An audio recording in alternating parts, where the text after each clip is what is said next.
The opinions expressed in the following programs are those of the participants and do not necessarily reflect those of Rogers Cable or Rogers TV.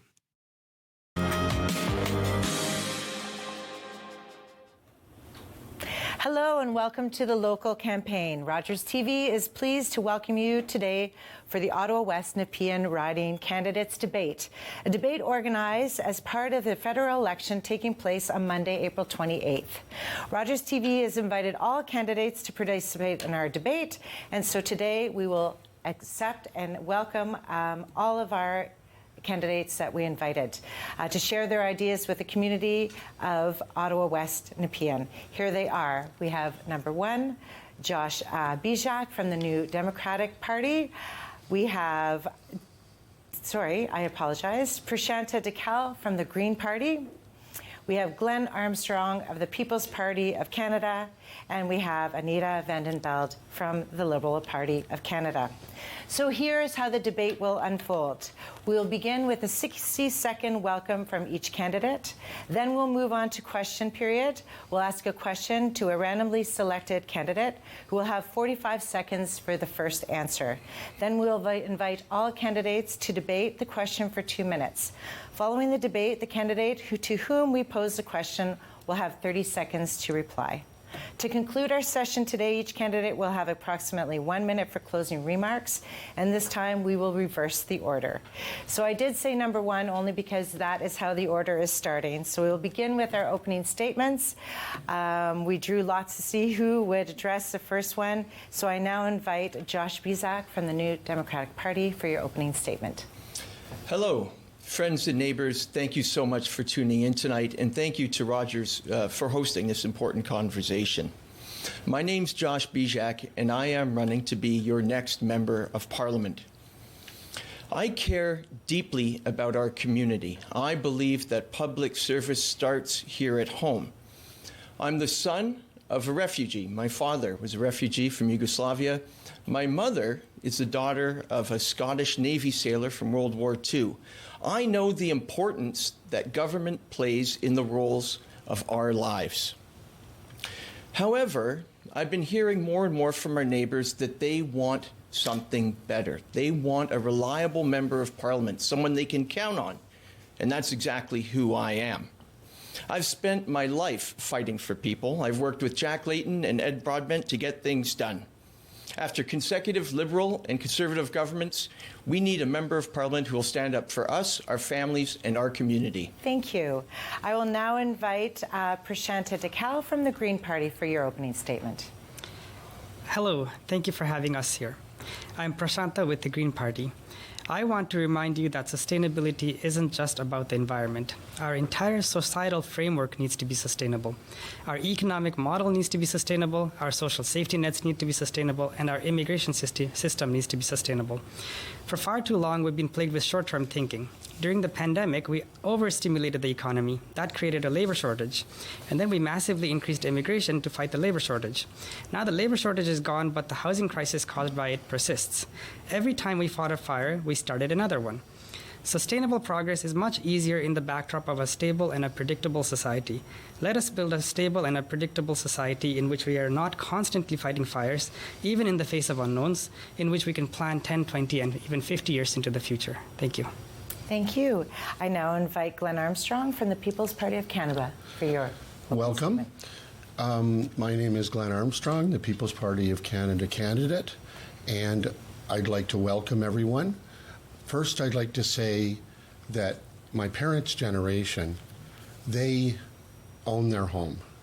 There was one person working, salary, good salary, and they had a good middle-class life. My generation, think about it. My generation, mortgage, maybe some debt, but you know, we're working hard, both people working, and we're able to get that middle-class lifestyle. Then we go to today where we have a 36-year-old couple and they're worried about whether they can even buy a home. And, you know, when are they going to have children? So think about that and think about, are you happy with the government you've had over the last 10 years? Thank you. Thank you. I now invite Anita Vandenbeld, Liberal Party of Canada. Thank you. Thank you. This may well be the most important election of our generation. Donald Trump's tariffs and assault on rule of law are a real threat to Canada, and we need to meet that moment. We need experienced leadership at the national and local level. Mark Carney has that global experience, and so do I. But we also need leadership that listens, and that's why every Friday I've had 10-minute calls with anyone who wants to talk to me. I've also done my Friday coffee hours, where any neighbor can come and bring issues. And in a polarized world, that's one of the few places where we're having real conversations and hearing each other. And we've got tangible results to show for it. I've delivered over $1.4 billion in new programs and infrastructure here in our riding since I was elected. And I look forward to telling you more about that. But we do need to do more. And that is why I am asking for your vote. Thank you. Thank you. Thank you all candidates for joining us today. So now we move on to our question period. The first question is for Josh Bizjak. We have, and you have been campaigning for several weeks now, meeting with voters in Ottawa West-Nepean, perhaps even going door to door. What are voters telling you? What is their top priority? And if elected, how will you address it? Thank you. You'll have 45 seconds. Thank you so much, Julie. I've had a real pleasure knocking on doors and talking with my neighbors. It's been fantastic out there. People are certainly engaged. I'm hearing a number of things. I'm hearing that people are afraid. People have fear of what's happening south of the border.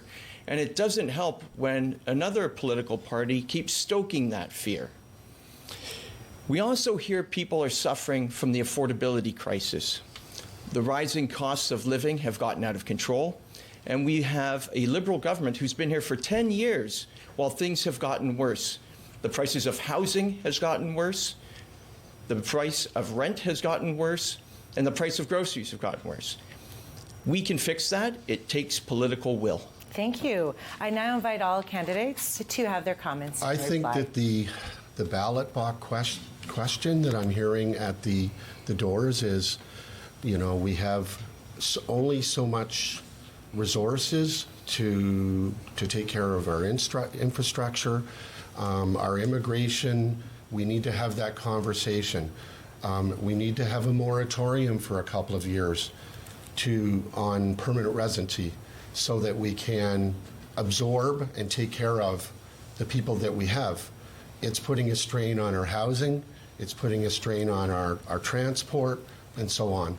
So I would just say that's the ballot box question that I'm hearing at the doors. Well, what I'm hearing is similar. People are worried about the economy. They're worried about jobs of the future.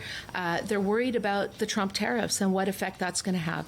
And that's why we need to have strong leadership. We need to build one Canadian economy. We need to get rid of internal trade barriers and also diversify our trade. But at the local level, we have to make sure that the economy works for everybody. And that's why a lot of our programs have raised the child benefit, 400,000 children out of poverty. The GIS, which we're going to increase, has raised almost 100,000 seniors out of poverty. The Canada Workers Benefit, the dental care, the child care. There are a number of programs and more to come that are helping people every day in our riding. And on housing, you can actually go around the riding and you can see what we've constructed for affordable housing. But why not sit down with Trump? Why not sit down with him? Why retaliatory tariffs? Why put another tax on people and put us into a recession? Why not bring everything up on the table, talk to Trump, and get a deal done? You know, I want to respond to what Anita just said. If I may, Josh, I just want to complete this section as well. Go ahead. I'm hearing that housing and cost of living is the biggest concern on people's minds, and we allowed house prices to inflate way past inflation rate, faster than people's paychecks were rising for far too long, and we should have seen this coming. We should have seen that. Thank you. Would be in this situation. Thank you. And Josh, you will have 45 seconds to wrap up this. Thank you very much. I want to respond to what Anita said. This government's been here for 10 years, 10 long years, and they took over on a number of promises, and they failed on those promises. These trade barriers within the provinces could have ended a long time ago. Why are they waiting till now? The other one is for our seniors. Our seniors are living in poverty, and they've had to wait now for a campaign promise yet again from the Liberals. Thank you. Thank you. We'll move on to question number 2, and that's for Prashanta Dhakal. You will have 45 seconds to respond. The question: the uncertainty surrounding the tariffs imposed by the United States is creating great concern among Canadians. How do you plan to protect Canada from future financial challenges? You'll have 45 seconds to respond. Thank you for the question. Canada did not have a free trade agreement with the U.S. until the 1980s, and it was still standing. It was a strong country. It was a resilient country. And so what the tariffs will do is divert the flow of goods and services to within the country rather than between the countries. And that's okay. If that's what Trump wants to do, that's what Trump will do. But we have to be able to build a resilient economy. We have to reduce the trade barriers. We have to centralize regulations where possible. And we have to build local supply chains so that we can stand in the face of bullies like Trump. Thank you very much. The People's Party, we will balance the budget in the first year. Then we'll have our surplus in the second year. And that's where we'll come in and give strong corporate tax cuts so we can stimulate our economy and get jobs for Canadians. Sure, I'll jump in there. I'm happy to respond to that question. Right off the bat, I want to say this. The NDP offered the Liberals an opportunity to come back to the table before this election because the NDP puts people first before power. We wanted a discussion to ensure that people affected and businesses impacted by tariffs had a fair chance and had the resources and help of the federal government. We will make sure that every person affected by these tariffs has EI in place. You don't have to wait for it. It's something that you've paid into it. It should be available to you when you need it. And that's an NDP promise and plan. And that's interesting because we've actually already waived the 1-week waiting period for EI and made it easier to get EI. But more importantly, we're putting $2 billion into a strategic response fund, which is going to specifically go into workers in the affected industries. We're also building a $5 billion national trade corridor because we need to start trading more with one another. And one of the things that we're going to ensure is that our economy, and as we fight Trump, because we do have to retaliate and we have to be strong, but that economy is going to work for everybody. The Liberals have weakened Canada for the last 10 years. They have put us in this weak position. That's why Trump is taking advantage of us. Trump is not the enemy. We need to work with the Americans, make them our friends, and if we can have the tariff situation solved, then we can sit down and solve defense. I disagree with what you said. I know, and we there. will get back to you. Definitely. Thank you very much. This concludes the debate on this question. So now I invite Prashanti for the final reply, and you have 30 seconds. I think Trump has made it clear that Trump is the enemy. In fact, U.S. has never played well with Canada in terms of trade. They brought us to, we had to take them to court over softwood lumber several times. They killed our Bombardier C-Series program. They killed our Avro Aero program in the 60s. And, I think this is an opportunity to promote a local economy, fund entrepreneurs, fund incubators, and ensure that our extremely profitable banks spend some of their money on venture capital in the country. Thank you very much. Thank you. Question 3. This one goes to Glen Armstrong, People's Party of Canada. You will have 45 seconds to respond. So the imposition of American tariffs risk job losses across the country. How do you propose to help Canadians, and especially those in your riding here in Nepean West, if they lose their jobs? Well, first of all, our approach is different than all of these globalist parties. We have common sense policies that put Canadians first.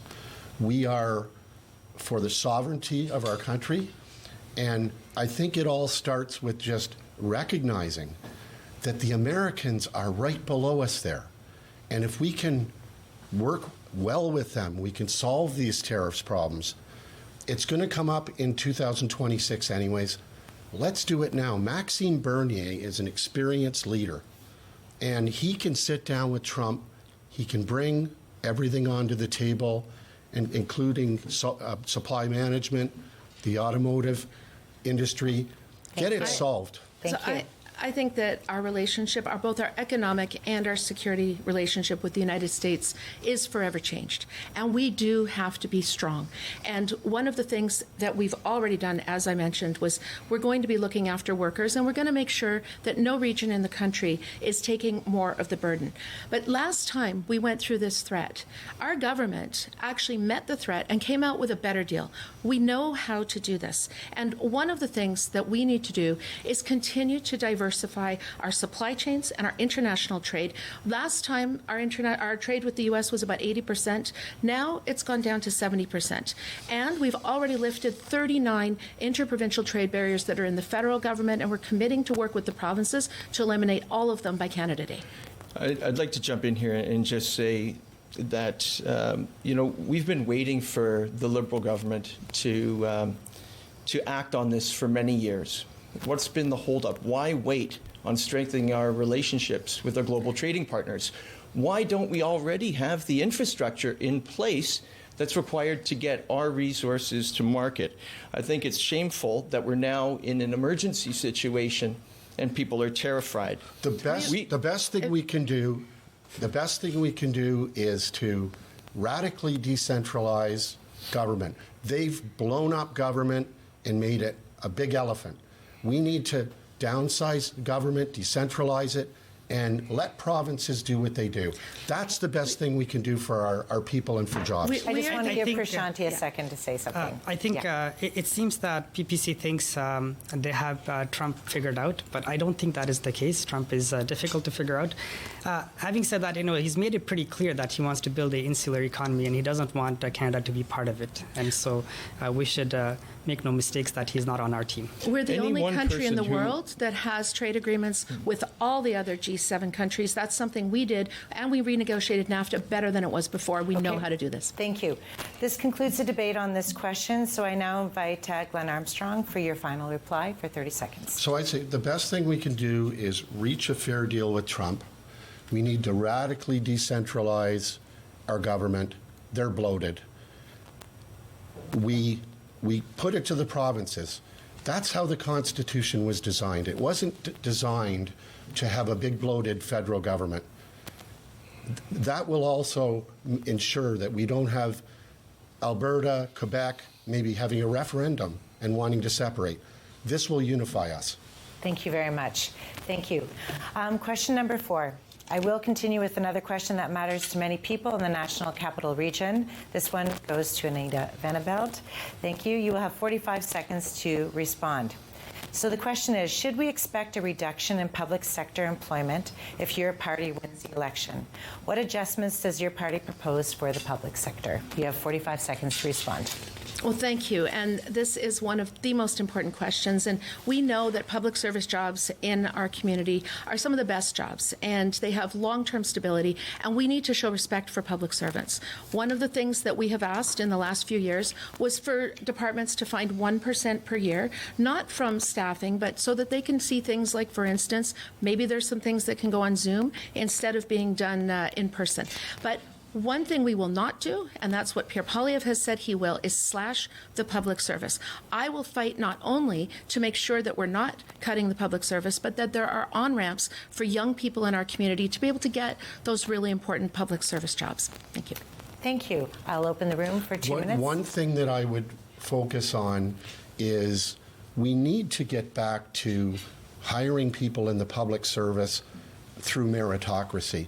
I believe that people should be hired on jobs. We should be hiring the best people to do the job.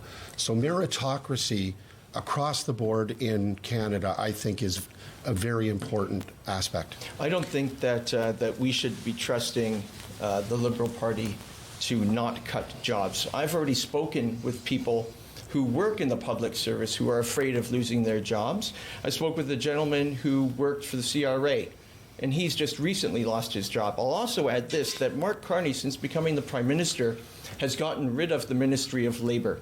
This is the first time since 1906 that we don't have working people at the table. And I think that's shameful, And I think we should all be very cautious. So we do actually have Ministry of Labor, and this is something that was a war cabinet for the election. But one of the things that I'd like to emphasize based on what my previous speaker said, and that is that when I was chair of the Pay Equity Committee, I managed to get a consensus report on pay equity, and we now have, for the first time, national pay equity legislation in Canada to ensure that women and men that are working in the same skills are getting paid the same. And that is something that I am very proud that we were able to accomplish. And DEI, I'll remind you about DEI. There was a principal in Ontario that went to a training, DEI training, and he was called on it by the trainer because he disagreed with some of her talking points. He committed suicide. So we need to eliminate DEI. I'm sorry, Anita. I'm just going to jump in. Meritocracy is much more Prashanta a important. moment. If I may just say, with the Green Party, you do not have to fear reductions in the public sector employment. But I do want to say that as technology improves, it opens up the opportunity for improved productivity, and we have to be able to take advantage of those. Thank you very much. So this completes the debate on this question. So I invite you, Anita Vandenbeld, to reply in 30 seconds. Thank you very much. I think we have a very, very strong and professional public service. We need to make sure that we're continuing to provide the services to Canadians that they need. And at the same time, we need respect for public servants. And we have to ensure that the public service matches the needs. We will not slash and cut the public service. We will ensure that we're using better ways of being able to do it, like looking at AI and looking at other technologies and making sure that we actually have the most effective public service with the jobs in Ottawa. Thank you. Thank you. I do want to, again, thank everyone for showing up today. It is a full panel. We are missing a few, as you could tell in the room, but please make sure that everybody has a chance to chat. We're going on to question 5. This one goes first to Josh Bizjak from the NDP. You'll have 45 seconds to respond. The question is, we hear discussions about reducing barriers that hinder and in some cases prevent interprovincial trade. What would the implications be for the riding of Nepean West, for Ontario, and for Canada? You have 45 seconds to respond. Thank you very much. I think it's vitally important for our country to move forward, that we remove these barriers. But we do have to do it respectfully and cautiously, always keeping in mind that there are jobs at stake in any of these kinds of decisions. We have skilled tradespeople from across the country who previously haven't been able to work in other provinces. That needs to change. I think there's a tremendous opportunity here for our neighbors who are looking for work to be able to do so by leaving this province and working elsewhere where they are needed. So I think it's a fantastic opportunity for people here at home and across our country. The Liberals had 10 years to take down those barriers, provincial barriers, and they did nothing on it. They were enabled by Jagmeet Singh, the NDP leader. So now, push comes to shove, all of a sudden they want to do what they should have done in those 10 years. Why didn't you get it done during your 10 years, Anita? So one of the things that has happened because of the tariff threat is that our economy has to change significantly. It was cheaper in many cases to go north-south and to have the parts and do things back and forth across the border.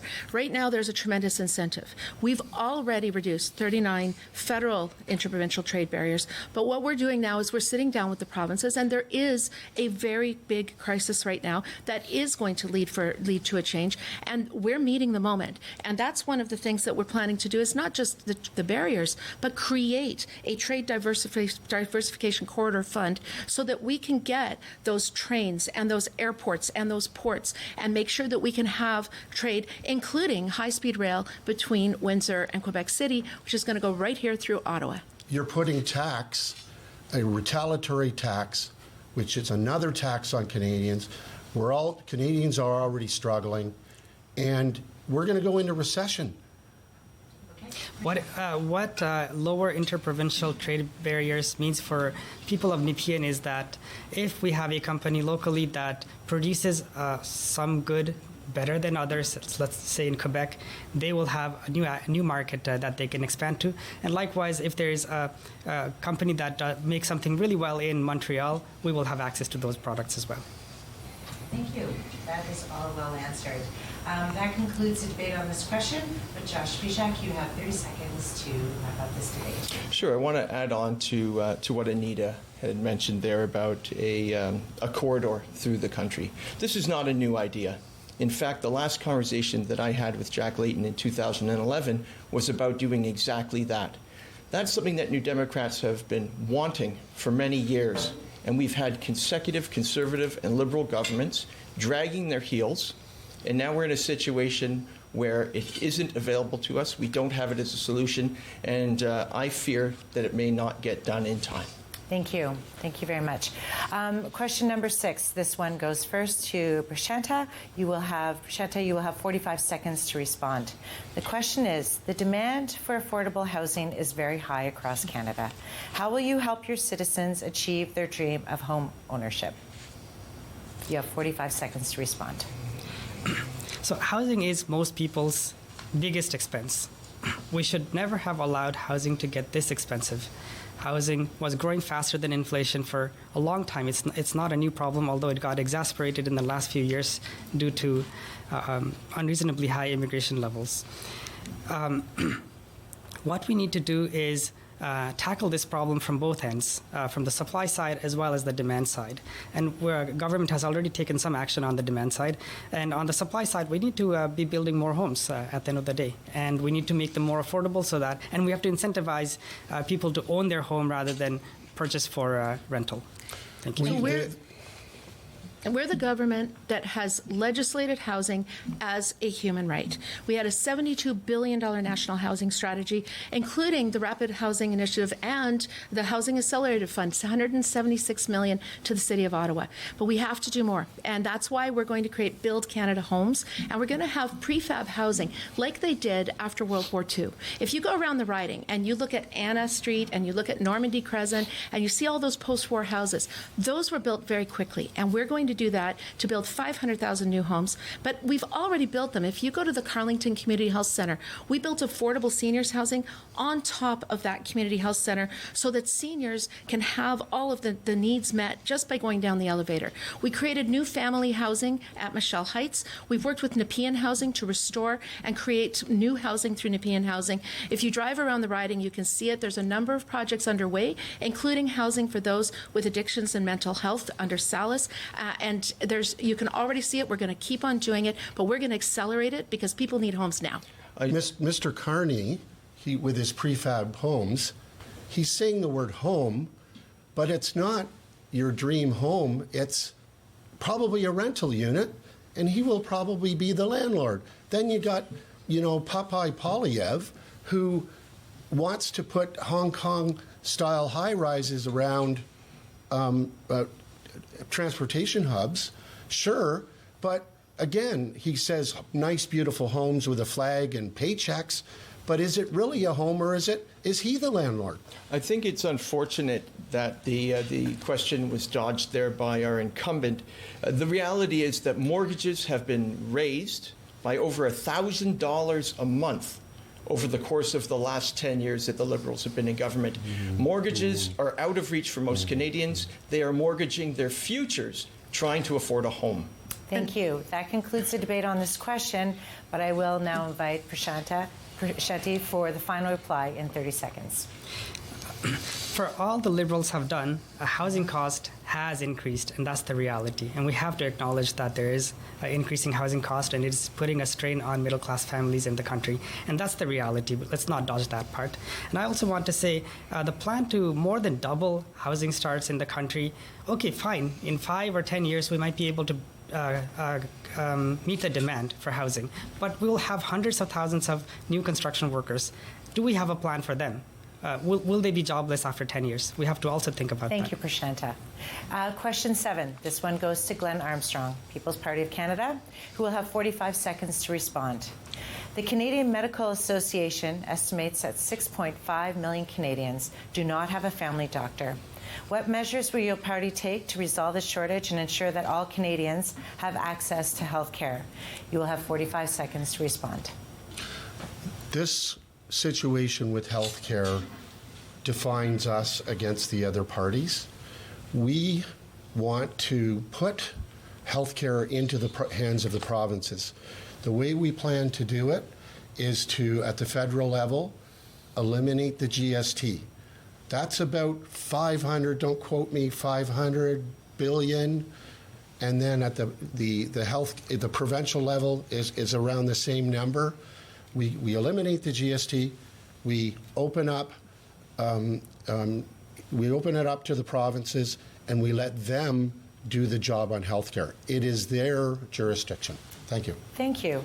I invite the candidates. You'll have 2 minutes to debate. Sure, I'll jump in there. Why not? It's an NDP topic when you think about it. It's Tommy Douglas. I mean, every leader of the party, whether it was Tommy Douglas, David Lewis, Broadbent, Alexa McDonough, Jack Layton, we've all fought for health care. It's not something that came easy. It's something that came from hard work. It came from having New Democrats in the House of Commons. Over the last few years, we've had, again, Conservative and Liberal governments chipping away at our public health care. We would not have gotten dental care if it weren't for the NDP forcing the Liberals' hand. Even the pharmacare plan was an NDP plan. However, it's woefully inadequate. It doesn't come anywhere close to meeting the needs of people. People are having to choose between buying groceries and getting the prescription drugs they need to survive. That's morally wrong. Many countries. So one of the things that we have done, first of all, we're the ones that did put in the dental care. And pharmacare was actually something raised first by the Women's Caucus, the Liberal Women's Caucus, when I was the chair. But one of the problems we have with healthcare is that it is administered by the provinces. And the provinces have never shared data. So the federal government has not been able to hold them to account for results. When we put in our $200 billion to the provinces for healthcare, we said they have to start sharing data. They have to make certain conditions like more primary care, more family doctors. We're putting $52 million into recognition of healthcare workers' credentials, and we're making sure that we're holding those provinces to account. The pharmacare has been signed by 3 provinces. Ontario has still not signed it. When we put in money during COVID, Ontario used it for a tax cut. Why not try mixed public-private? Other countries are doing mixed public. Also using funding for mental health as well. Why not try it? Yeah, I'll let Prashanta finish off. So I would like to let the PPC member here know that public healthcare is a source of our strength. It allows for economic entrepreneurship. Somebody can work in the basement for 6 months working on their idea if they don't have to think about healthcare. So we should be taking advantage of that, not getting rid of it. Thank you. This concludes the debate to this question, but I do invite you, Glen Armstrong, for the final reply, and you have 30 seconds. So the People's Party of Canada package is to eliminate the GST at the federal level. We need to move health care to the provinces. That's what our Constitution is, radical decentralization. And we've tried the other party's way with health care. There's other countries that don't have waiting lists, successfully mixed public-private systems. We need to go that direction. Thank you. Why not? Thank you very much. We have question number 8. This one goes to Anita Vandenbeld, the Liberal Party of Canada. You will have 45 seconds to respond. And the question is, too many Canadians are struggling with rising prices on almost everything, including everyday expenses. There's been talk of affordability crisis. How will you help Canadians with these costs? Well, thank you very much. And first, I'd like to just talk about some of the things that we're doing right here in Ottawa West-Nepean. We have a local food infrastructure fund. And just recently, we were able to buy a refrigerated food truck for the Caldwell Family Centre. And this food truck, not only does it allow food not to go to waste because it's refrigerated, but it allows the Caldwell Centre to go to local farms and be able to get food, fresh food, and then be able to deliver it to a much more wide catchment area. There are a number of initiatives like this to make sure certainly that the most vulnerable in our community are able to get food. We've also increased competition laws to make sure that grocery stores are not jacking up prices and colluding with one another.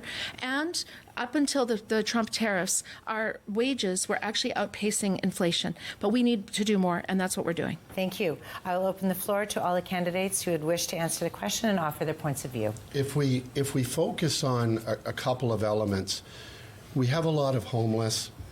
We have people that can't afford housing. If we focus on getting people housed, they're settled, then they can start thinking about, getting a job, careers. And if you're in a home, you're less likely to suffer from mental health and other issues. So we need to get at the root of it in order to solve the cost problem. The NDP's been really clear on this, and we once again have forced the hands of the Liberals in the last Parliament. We will take and work to ensure that GST is taken off essentials, including your groceries. Should a bag of onions really cost $10? We don't think so. Not only that, we will work to eliminate the cost of public transit. That should be uploaded to the federal government so that everyone can get around. And the last very important piece is we are going to work to ensure that we have rent control here in Canada for renters so they don't have their rent jacked up when big property owners and developers come in with their rent evictions. So we're going to put an end to that. I just wanted to mention... If I may, since housing cost is the biggest cost for most people, tackling this problem will alone resolve a lot of our affordability crisis. And I want to say that green initiatives like densification and public transportation, improved public transport will help with the cost of living as well. Mine is very short. Our party, with the Bank of Canada rate, is at benchmark 2%. We will bring it down to 0% so we can hit it inflation. Inflation is what's hurting people. Bank of Canada is an independent entity. I don't think it is up to the government to set the target rate. Thank you. Okay, well, that concludes the debate on this question. So I do invite Ms. Vandenbeld for the final reply, and you'll have 30 seconds. So thank you. So on cost of living and groceries, one of the key things is making sure that we fight for the Canadian economy. And we actually have the best balance sheet in the G7, and we have to keep fighting the Trump tariffs. But we have put in programs like childcare, like the Canada Child Benefit, increasing the GIS for seniors, which we're going to increase another 5%. And all of these programs actually have a real impact in terms of people's amount of money they have in their pocket. We increase taxes on the top 1%, and we're lowering it on the lowest income bracket. Thank you. Thank you very much. We have question 9, and this goes out to Josh Bizjak of the NDP. You will have 45 seconds to respond. And the question is, Canada has a large Francophone population and a concentration of Francophones in the riding of Orleans. How do you propose to protect the French language and Francophone traditions? You will have 45 seconds to respond. I think it's an incredible responsibility that the government has to ensure that the Francophone community is felt welcome and that their traditions are taught throughout our country. I think that it's not just here in Orleans or even here in Quebec, but all across our country. In our province of Ontario, across the prairies, there's a large Francophone community. We have to ensure that the federal government is working with them in order to preserve their tradition, their language, and their culture. It starts at the top. You've got Mr. Carney. The guy, is he bilingual? He can't speak French. When I grew up, it was known that if you wanted to be a prime minister, you needed to put the work in and you needed to learn the French and be bilingual. So I would just challenge to say, it starts at the top. Carney can't even speak French. So we have seen that he can. One of the things, you mentioned Orleans, but what's really more important is right here in Ottawa West-Nepean, we have a very vibrant Francophone community. We also have a lot of new Canadians who have French as their first language or their second language after another. And one of the problems in our neighborhood is that there is an 85% assimilation rate of Francophones to English. And largely that's with the next generation. So I was able to get $1.2 million in funding for the Maison de la Francophonie. It's a cultural center where they can have all of the services for youth, for seniors, childcare in French, and it's become a really important hub in our community for Francophones, but also to fight that assimilation rate and make sure that Francophones in our community can get the services that they need in French. If your leader really wanted to support French, why didn't he show up to the French debate? He said it was the $75,000. Come on. You got to lead. Shared language and shared culture is a way to build national unity. We should be advancing ways to have people come together, learn common language and common culture. Yeah, and I will say we do need to support people who have immigrated here, especially the refugees who've come over.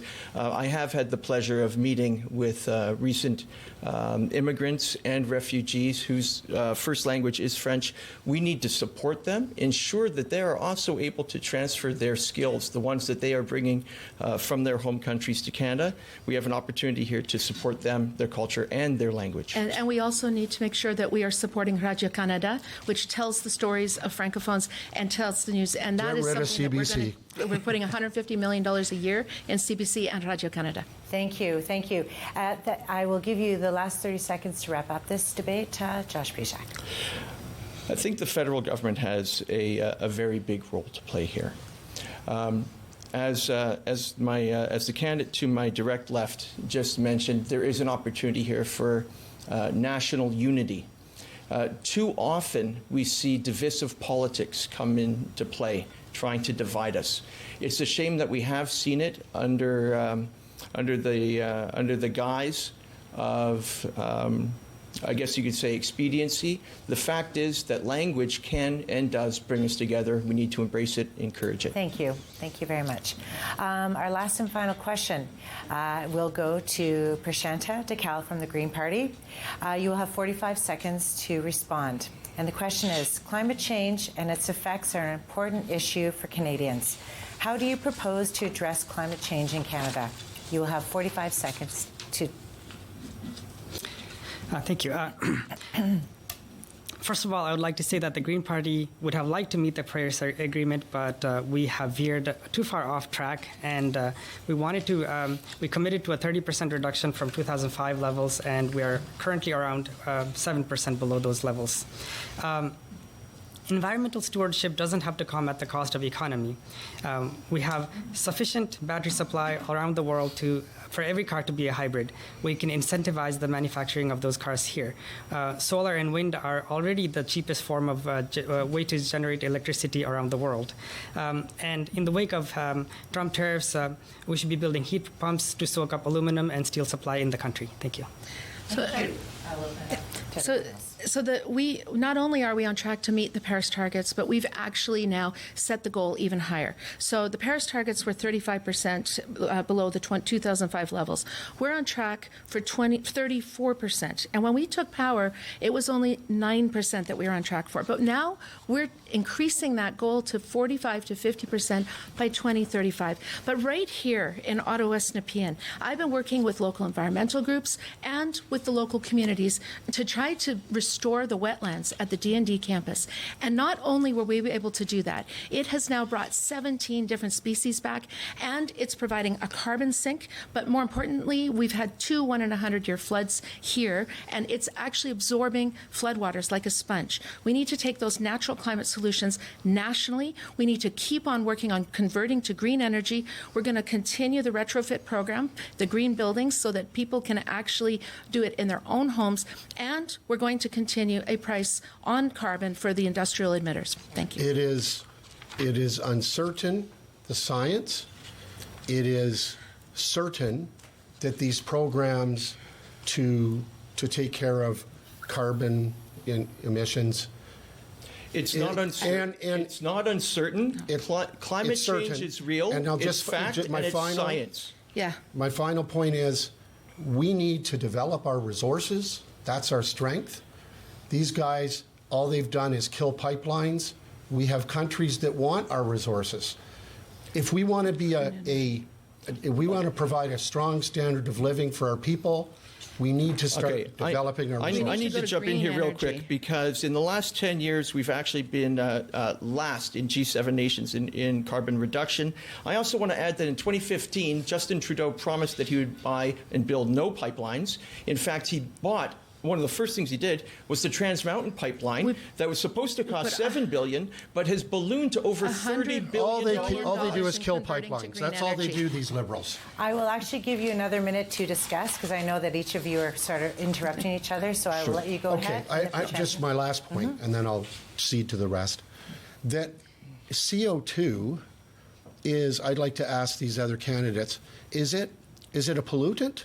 It's absorbed by plants in photosynthesis, captured by the plants. I think we're well And there's been beyond- data saying that The actually cost of vegetation inaction. growth has increased. In our community, we've seen a tornado, we've seen a derecho, we've seen the forest fire smoke coming through our community. In the House of Commons, we saw the smoke from the forest fires. You cannot deny anymore that climate change is real. The cost of inaction is much higher. And frankly, I think this is the issue that future generations are going to judge us on. So the real question here is then why does the Liberal government constantly, year after year, continue to give billions of dollars of subsidies to the oil and gas industry? I We're find putting it shamefully, $100 it's billion morally bankrupt. into converting to green energy. I don't understand and how you we can are be an on track to environmentalist exceed and still the be Paris supporting targets. oil and gas companies. Thank you.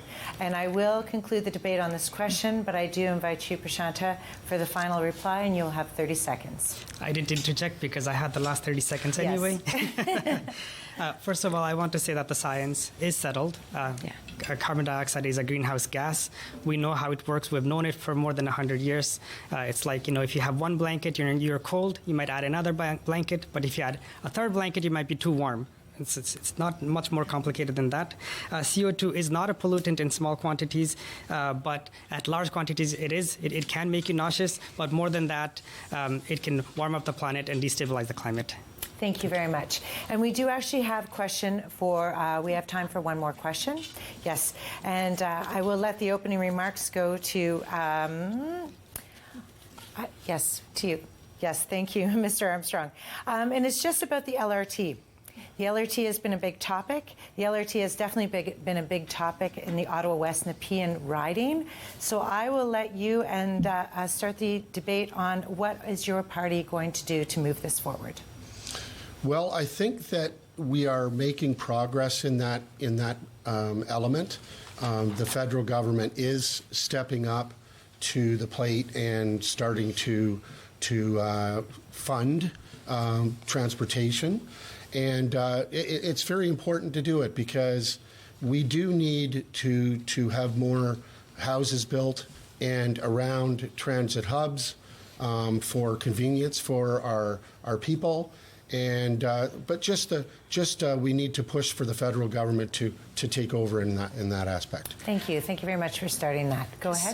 So in fact, the federal government, one of the first things we did in 2015 was we did come in with the funding for LRT for Stage 2, which is going through our riding. And in fact, I was the one that pushed to get the additional funding so it didn't end at Bayshore. It would go and continue right to Moody Drive. So that's one thing. But the other thing we've done is recently we came out with $180 million in a public transit fund for the City of Ottawa so that they can actually continue their transit. And the City of Ottawa, Mark Sutcliffe, said that there was a shortfall. After this announcement, he said that this is actually going to help to meet that. The other thing we need to do, and we have done, is active transportation. We have funded, if you see the bike lane that's separated between the bikes and pedestrians over by Lincoln Fields Mall, we want to make sure people can get to LRT and that we have the infrastructure for the active transportation to get them to LRT. Since 2019, we've put $1 billion into infrastructure, mostly transit infrastructure, to the City of Ottawa. One of my local points is I would say that accessibility is very important, and I will make sure that for our disabled that our transit system is really accessible, and that's one of my main priorities. Locally. Yeah, I want to address the funding issue because the reality is that the Liberals withheld $120 million worth of funding to the Stage 1 of the LRT, and then withheld funding for nearly a year for Stage 2. Now, just down the road, you can see in Ottawa West-Nepean along Richmond that construction has been delayed now for 2 years, causing a mess, causing havoc, directly responsible and related to the fact that the Liberal government would not help. We are saying that we will upload the operating costs of OC Transpo to the federal government so that we can take the burden off and get these projects done and done right. So that Stage 1 was actually before we were elected, and Stage 2 we provided the full 1/3 of funding, the full partnership funding that we needed. But unfortunately, because of the way it was managed by the city, it has gone into cost overruns. But we have committed and we've sent all the money that we required to the Prashanta, city. I'll let you have a few comments. Thank you. Thank you. I wanted to say, I read an article about 10 years ago and it stuck with me. Berlin and Detroit at the time had similar populations, but one city spent 90% less on transportation, 90% less energy on transportation, which translates to roughly 90% less greenhouse gases and cost as well. Guess which city that was? It was not Detroit. It's because they have a strong public transportation system, and Green Party absolutely supports this.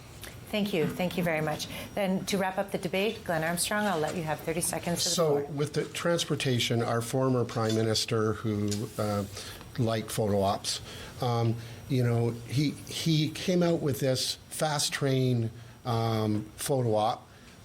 So I really want to ask Anita, was that just a photo op or some prop or something? And when will that fast train be built? Will it be, can you tell me at least which century? Thank you. That does conclude our debate today for the Ottawa West-Nepean riding and the candidates. But like we said at the beginning, to conclude our session today, each candidate will have approximately 1 minute for closing remarks. And this time we will reverse the order. So we will start with the Liberal Party of Canada candidate, Anita Vandenbeld. Thank you. I've always worked collaboratively. I've been listening to you, and I've got tangible results to show for it. Here in Ottawa West-Nepean, if you drive around, you can actually see seniors housing and affordable housing for families that's already built, and we are going to continue doing more. We have childcare in this $10 a day childcare that's getting affordable spaces. The Canada Child Benefit that's lifted children out of poverty. We've supported youth with doubling the Canada Summer Jobs for Youth, and I've worked with Algonquin College to get $22 million for the DARE district, which is giving youth the skills that they need for the future. And as mentioned, I worked on restoring wetlands and protecting green spaces. But there's a lot more to do. We need to keep Canada strong. We need to increase the Canadian Armed Forces spending, and we need to create one Canadian economy by creating diversified trade and making sure that we have trade corridors. And at the same time, we have to protect workers and make sure that all Canadians benefit, and that is why I'm asking for your vote. Thank you. Glen Armstrong from the People's Party of Canada. You will have 1 minute for your statement. Thank you. Let me tell you, this is not something easy to do to run for office. And, the reason I'm doing it, I love Canada. I love my country. And when I come around to the doors, what the People's Party of Canada is about, we're about balancing the budget and cutting taxes. We're going to reach a fair deal with Donald Trump. We're going to reform the immigration system. And we're going to preserve Canadian values. And I will say there's a clear choice. You have here globalists. You can go that way. Or you can go for our party, which is for sovereignty, for Canada first. And the last thing I will say is we are about, you can go to our website, our policies there, common sense policies that put Canada first. I hope I can count on your vote. Thank you. Thank you. And from our Green Party, Prashanta Dhakal, you will have 1 minute for your statement. With your support, I'll work towards an economy that prioritizes people's well-being and economic resiliency. GDP growth means nothing if people cannot pay their rent. Environmental action doesn't have to make us poor. It can actually help our pocketbooks and help build a resilient economy. For example, our global battery supply allows every new car to be a hybrid. Incentivizing hybrid vehicles, installing heat pumps, improving public transportation, preventing urban sprawl can all reduce emissions while saving us money. Building domestic supply chains reduces emissions while creating a more resilient economy. I will focus my energy on picking the low-hanging fruits. Then we can focus our energy on the more ambitious ideas. Considering demographic constraints all over the world, I will support measures to lower population growth.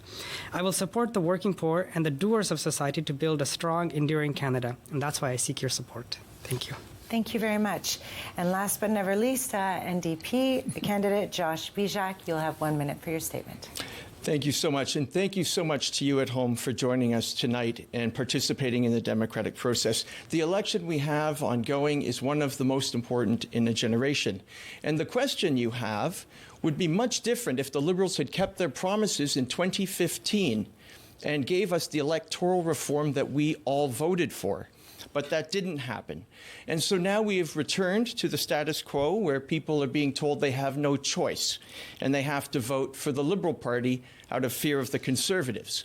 Well, you'll notice that there is no Conservative candidate beside me because they don't stand a chance of winning the election here in Ottawa West-Nepean. Whether it's a minority government or a majority government, you can count on New Democrats to do what's right. In a minority, we'll work with the government to get good legislation passed. In a majority, we'll make sure that bad legislation is stopped. You can count on me to get things done for our community. Please lend me your vote on April 28th. Thank you, candidates. It's been lovely to hear from you. I really appreciate your time that you've taken to come out to Rogers TV. For everyone at home, April 28th is a big day. Make sure you get a chance. Your candidates are always open to discussion. You can reach them at any time. They're very open. They have many ways that you can reach them. And we can also make sure that they will be there door to door in time to make sure they answer all of your questions. Thank you. A big thank you to Rogers TV, to all the volunteers behind the scenes, that everyone made it work. We had people walking on set last minute helping out in this debate. So everyone get to the polls April 28th. Thank you. Thank you.